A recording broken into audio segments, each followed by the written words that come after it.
Welcome to God Answers Prayer. I'm Linda Tiano, your host. And today, a scripture from Philippians 1:6.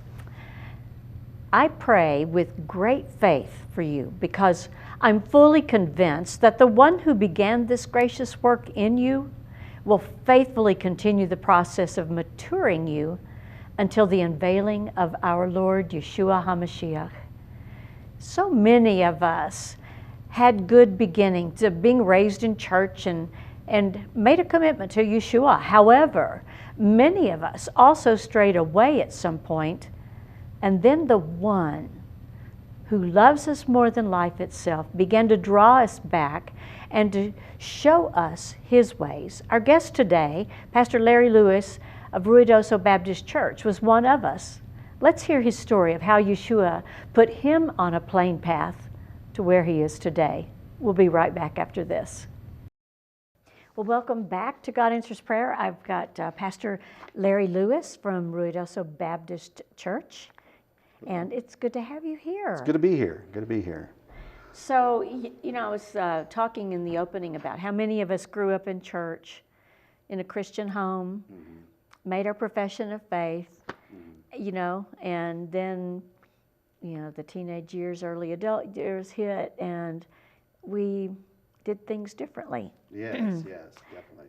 And, that's so many stories, but, the older you get, I think the more you look back on that, because you think, well, gosh, that's just terrible. But, on the other hand, it's part of the purifying, process, don't you think? Yeah. So tell us your story about all that.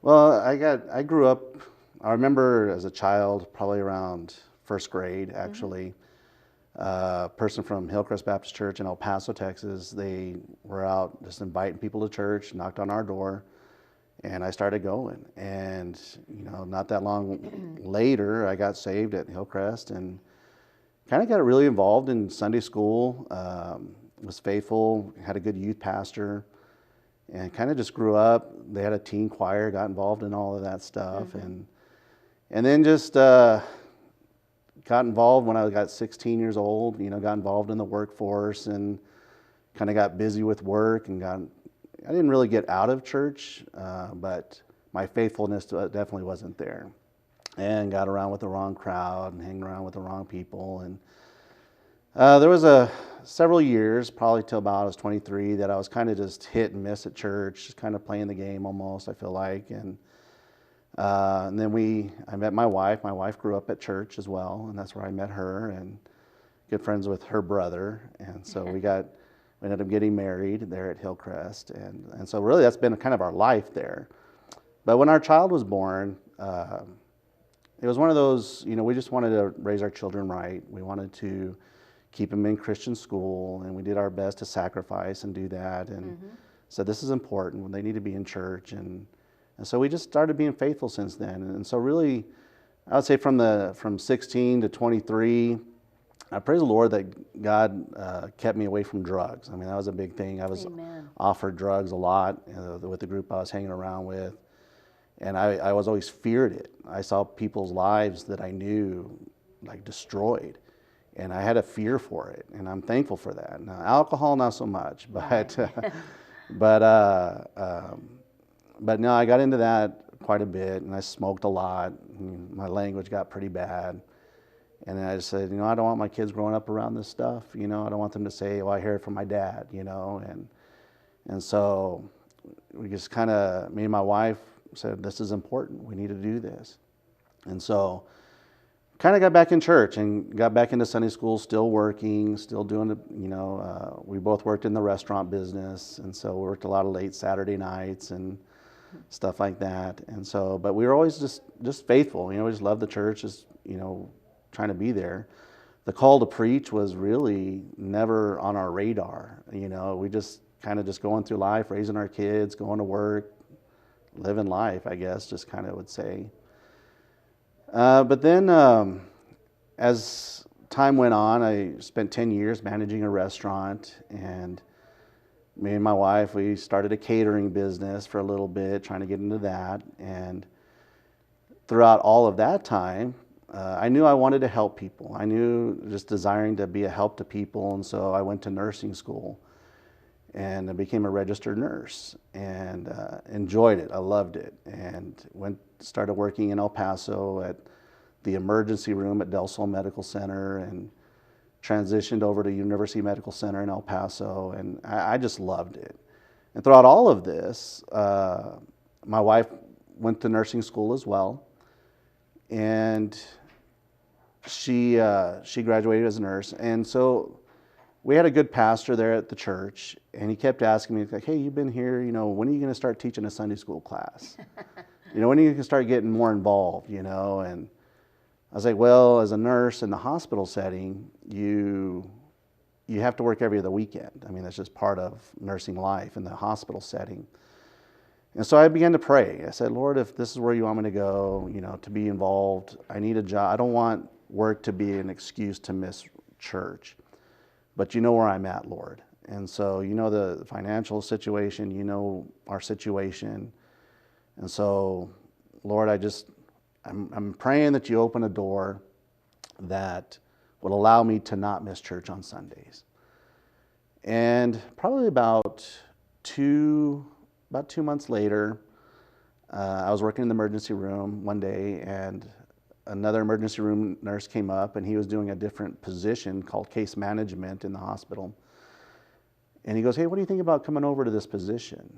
And I'm like, I don't even know what that is. I've never even heard it before.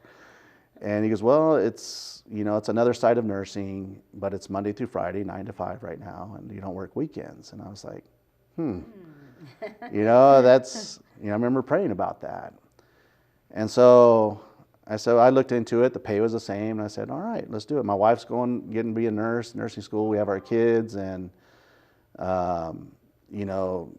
just trying to work with junior high kids of our 2 daughters and stuff like that. More time with your kids, I would imagine. Yes, right? Definitely, yeah. And so it was a more normal schedule. Mm-hmm.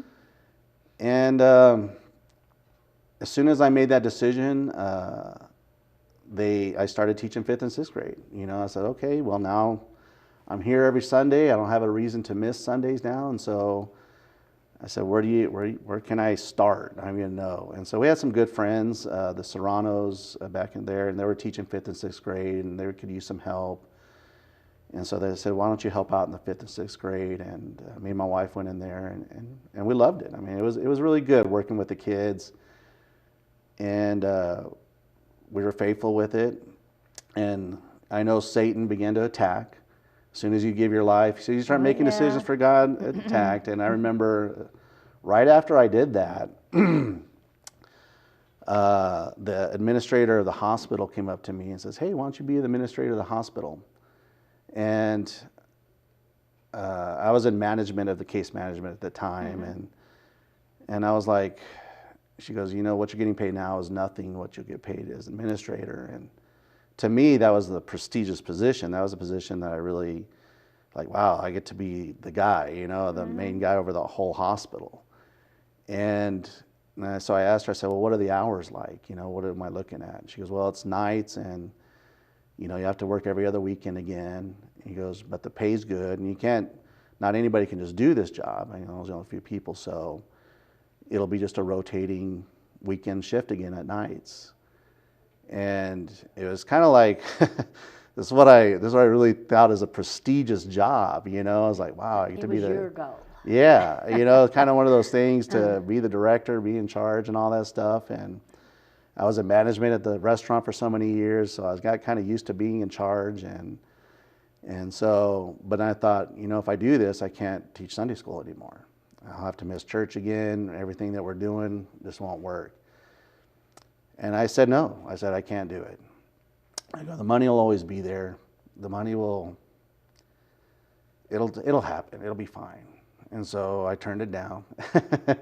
And about a couple months later, I take it back. I'm sorry. I wasn't the manager of case management. A few months later, after I rejected that position, I got asked to be the manager of case management. And the financial piece just took place. Yeah, it just fell into place. And so we just stayed faithful. We taught 5th and 6th grade. We loved the kids. You know, I had about 20 kids in the class. We loved them, cared for them, prayed over them.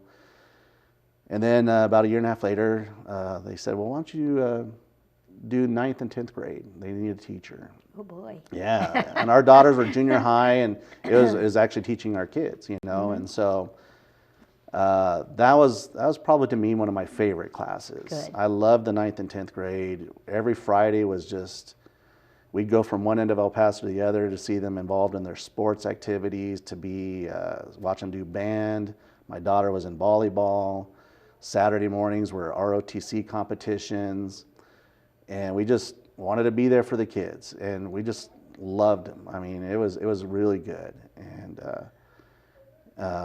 so we taught 9th and 10th grade for about a year and a half. In the meantime, we're faithful. We're still doing things. I used my catering business at the church, not business, but me and my wife. Skills, yeah. Skills. We'd have, you know, the Hillcrest was a pretty large church. They're running about 1,000 a Sunday.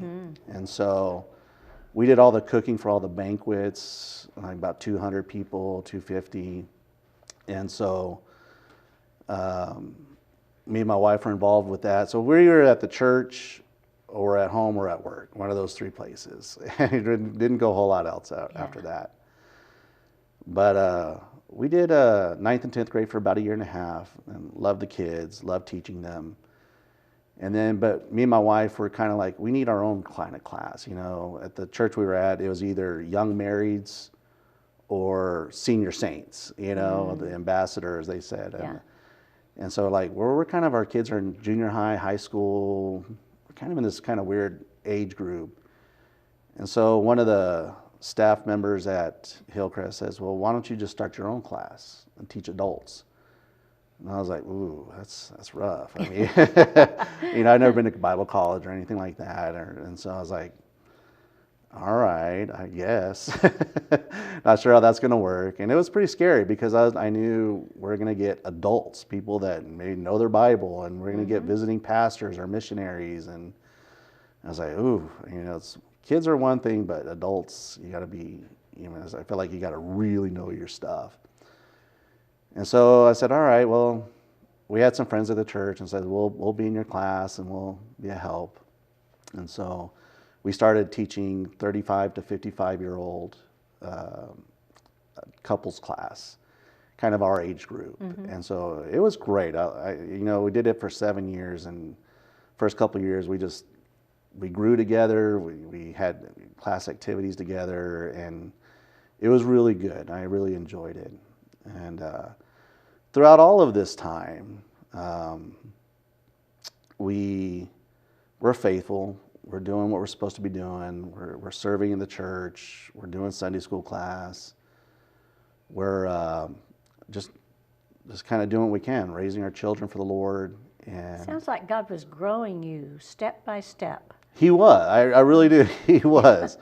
You know, and I never quit nursing. I always, you know, worked a little bit in nursing, even though I was still doing case management full time.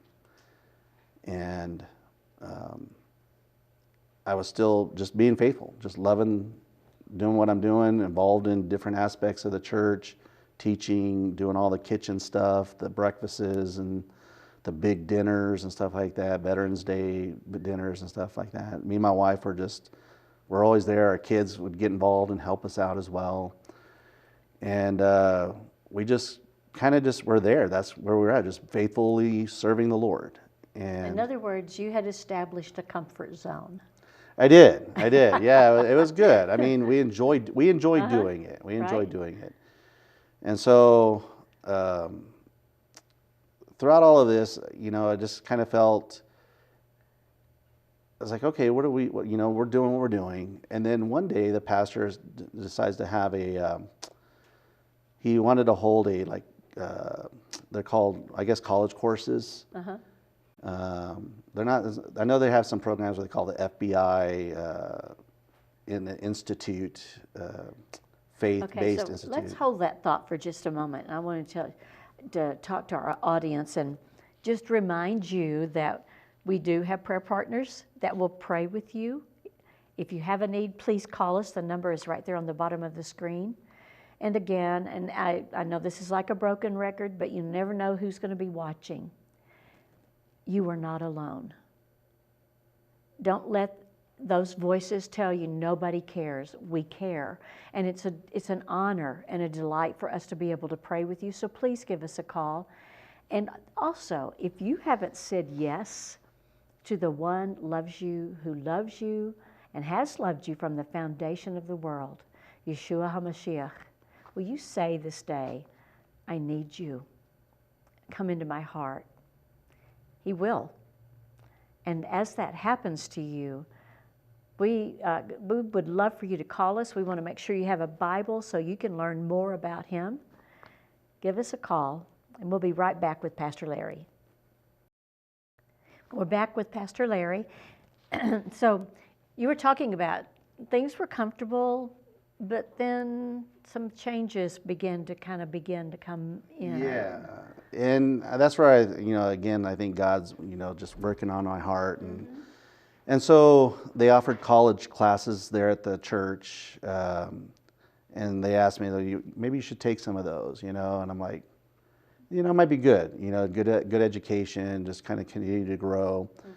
And they go, you can take it for credit or just kind of audit it if you want. I go, well, if I'm going to take it, I might as well, I don't know what that'll ever lead to, but I might as well just, if I get credit for it, I'll get credit for it somewhere. And so over the course of the next two and a half years, I would say, took a lot of college type classes there at the church. The people that taught was the pastor and the associate pastors and stuff like that just graduated. And so everything was going good. Next couple of years, still doing what I'm doing. And then one day I get a call from the pastor, and he goes, let's go have lunch one day. And I'm like, oh no, I messed up. I said a bad joke or something, And so we met at a restaurant, and he says, what do you think about coming on staff as an assistant pastor? And my immediate reaction was yes. I was like, man, yeah. I mean, kind of like I was waiting for it. But then reality hit, and it would be a 50% pay cut of what we're making. Oh, yeah. I mean, it would really just cut it in half. And so I had a Christian boss at University Medical Center, and went home, talked to my wife about it, and I said, this is what's going on here. How can we do this? And we prayed about it, and I remember specifically that I pulled up to the parking garage at UMC, and I had a peace that passeth understanding, that it was just going to be okay. And I went to my boss's office, and he said, if this is what God wants for you, I'm not going to get in your way. Wow. You can work whenever you want to work. I'm going to pay you this much money, and you just keep doing what you're doing. And I was like, that's God. Yeah. And so I talked to the pastor, and I talked to my boss, and we paid off all our bills in the next 7-8 months, and we were able to go full-time as assistant pastor. And your kids were still at home? Kids are still at home, okay. Still doing stuff. And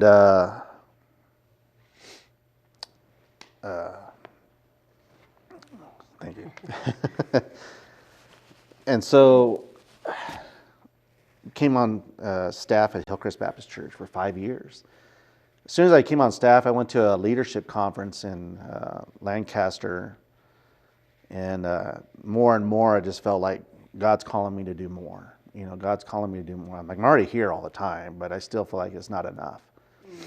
And went to Lancaster West Coast Baptist Bible College for a leadership conference, and they were promoting their master's program, and I went there, and I said, well, I took these college credits, at the church. I have a nursing degree, bachelor's degree. I go, what do you have for me, basically? And they're like, oh, you can get started right away in our master's program. And so I went for the next 2.5 years being on staff at Hillcrest, got my master's in religious education, and there at West Coast under Paul Chappell. And so, and I knew in the meantime, God was working on me. And so after I graduated, it's been a couple of years now, kind of fast forward to Ruidoso, our pastor and the pastor of Ruidoso Baptist Church at the time, Eddie Sutton, he was missing quite a bit. He was off on the weekends, and he would call Hillcrest and say, hey, can someone fill the pulpit for me? And I'm like, I'm looking for opportunities. And I'm like, yeah, I'll go up there and do it. And after a couple months of every once in a while, he just said, you know what, I'm leaving Ruidoso. It's the COVID time. It's just not a good situation. And he says, I'm leaving. And he goes, do you want to put your name up for consideration? And I said, well, if the Lord wants me here, I'll be here. If not, he won't. And so I don't mind. And me and my wife, we went up, we put our name in, and they asked us to preach 3 times. And so the first time we went up there, and I said, we had a meeting with the deacon, and so it was a small church, 10 people, 10, 12 people. And so me and my wife met there, and the first time we actually preached as a candidate, I told my wife, we probably aren't coming back here. I don't think this is going to work out. And we began to pray, is like, Lord, if this is where you really want me, you need to change my heart, because I don't feel like this is going to work out. And the next Sunday we came up, we preached again, and he did. He changed my heart. We left there, and I said, you know what? These people just need a pastor. And I couldn't get it out of my mind. And everything that we prayed, I said, Lord, you know what it's going to take to get us up here. You know what what it's going to take. And everything we asked for, he just answered. And then Easter Sunday, 3 years ago, was our first Sunday there. And God has just blessed beyond. It's just seeing God work is a wonderful thing. It's so encouraging, yeah. And it really is like you've modeled listening to his voice, waiting on him, not trying to make things happen, right? But just letting him do it. So, I mean, as a result of all of that, I think you told me you're still using your nursing skills, as is your wife now. Right. It's expensive in Ruidoso, and it's still a small church. And they do pay, but not for Ruidoso pay. Right, it's a little expensive. And so this is supplemental income, and just kind of make sure, and it's also a way of getting involved in the community and getting to know people and stuff like that. Because we grew up in El Paso all our lives. And so just trying to get to know the people, know the community, and who's out there. Well, and you got introduced to the Mescalero Indians. I did, yes. Get to know them a little bit. But one of the things that really struck me, though, and even all of this, is the advice from my pastor. He said this. He says, when you don't know what to do, he goes, because I was like, do I go here? What am I supposed to be doing? Be still. He goes, but do what you know until you know what to do.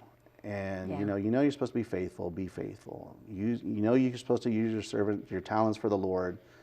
Use your talents for the Lord. You want God's will in your life. You want to know God's direction. Just be faithful, and God will take your faithfulness, and He'll grow, and He'll work in you. And that would be a thing that there's a lot of people like, well, what am I supposed to do? Where am I supposed to go? I go, just do what you know. Be in church. You're supposed to read your Bible. You're supposed to pray. You're supposed to be faithful. Do it, and then let God in His timing do it. And so tell us what about your service times there? So right now we are having a 9:30 morning service, and we have a 10:45 service. We have the 9:30 is a Sunday school, and we are holding a 6 o'clock Wednesday night message from 6 to 7. We spend a little bit more time in prayer, and we've been going through the Psalms on Wednesday nights. What a great study that is. And so, but yeah, we have Sunday school at 9:30, and we have a 10:45 service as well. So after 3 years, you feel like you've kind of put some roots down. Yes. I don't know if I have time to share the story, but our Vacation Bible School, when we first started at Ruidoso 3 years ago, we were the youngest people. There was no kids, no grandchildren, no nieces, nothing. And it was just us and about 10 other people. And so after we were used to 800 people, 1,000 people, 200 kids for VBS, and we got up there to, okay, what do we do? But we began praying, and we held our first VBS, and we had 36 kids every day, Monday wonderful. through Friday, and it was just an answer to prayer. Amen. And so Thank you, God has Lord. been good, and every Amen. year we've just been doing different things, and kids' days, and working in Mescalero, and just, talking to people. Well, thank you so much for coming. It's so good to hear your story. Yeah. And I know you drove all the way from Ruidoso. Yes. But it's a delight. And I pray that there will be great fruit from people that hear your story and that they will reach out just like you did. Thank you so Amen. much. And I want to thank each and every one of you for partnering with us, actually, here at KCHF TV 11. We need you. We need your prayers. May the Lord bless you and keep you. May He make His face to shine upon you. May He lift up His countenance upon you and give you His everlasting peace. Shalom, shalom.